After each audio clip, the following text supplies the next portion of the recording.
Alright, so in this video, I will be discussing or prove some theorems. There are a lot of theorems in a circle. So I will prove some theorems related to chord, secant, and segment of a tangent, by the way, of a circle. So let us draw a circle first. So assume that it's a perfect circle. Sorry. So and then here's the a theorem where there is a chord, uh, two chords intersecting inside a circle. So let's say we're gonna have a chord here and another chord around there. Okay.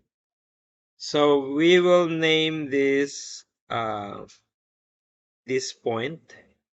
this segment A, and this segment B. Okay, so from here to here is B, from here to here is A, and then let's say from here to here is C, and then from here to here is D. Okay, that's segment D. So according to the to its theorem, okay, so the um the this D, okay, so that segment D times C or CD is equal to the segment A times segment B. So the product of C times D is equal to the product A times B. Or we can state it as if two chords intersect inside a circle, then the product of the segments of one chord equals the product of the segments of the other chord. So how do we prove it? Why is it true? Okay, so let us prove it. Let us make two congruent two triangles. Okay, so let's make it this way. So how are we going to write a triangle here?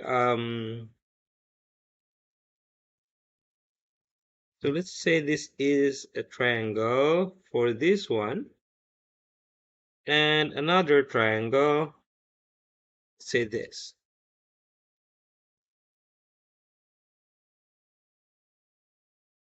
All right, so by vertical angle theorem, so this angle are equal, okay? And we have isosceles triangle in both sides, left and right, so that means these are equal. And because the central angles are equal, so that means it's the same angle also on the other side. It's the same measure angle. Okay, because their central angles are the same. So obviously it's the same distribution of the base angles. But they are not equal triangle. Okay, the other one is a bit smaller than the other. I'm not saying that they are the same triangle. I'm just saying that their angles are equal. So by triple A theorem or angle theorem, these triangles are similar. They are not congruent, meaning they are not equal, but at least they are similar to each other, meaning they are proportional for each uh, equivalent side. All right, so what does it mean by that? So that means the side A. Okay, so let's transfer this. Sorry, let's transfer this side A here because I might think that it is an angle. Sorry. So that segment A, this one. Okay. All right. So the equivalent side of that, it is the shorter side of that triangle, and the shortest side of the other triangle is this. Okay. So that is the equivalent side in the other triangle, the bigger one. So that means A over C, we pair them because they are the one which are equivalent to each other.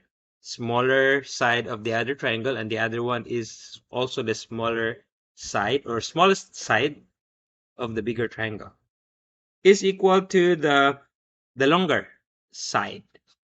Okay, it's not the longest, but it's the longer side, which is D is the longer side of the smaller triangle, and B is the the longer side of the other triangle, the bigger one. So we're gonna pair them, D over B. So they are proportional, based on the idea that they are similar triangles. Again, they are not congruent, they are not equal. Obviously, the red triangle is bigger than the green triangle, but they are similar. If you say they are similar, they are proportional. They are, each side is proportional to each other. So we are going to cross multiply these values, these variables. No, we can do that. Cross multiply A times B and C times D. So it will be AB equals CD. Or you can rewrite it CD equals AB, it's the same. So we have proven the theorem that if two chords intersect inside a circle, then the product of the segments of one chord equals the product of the segments of the other chord.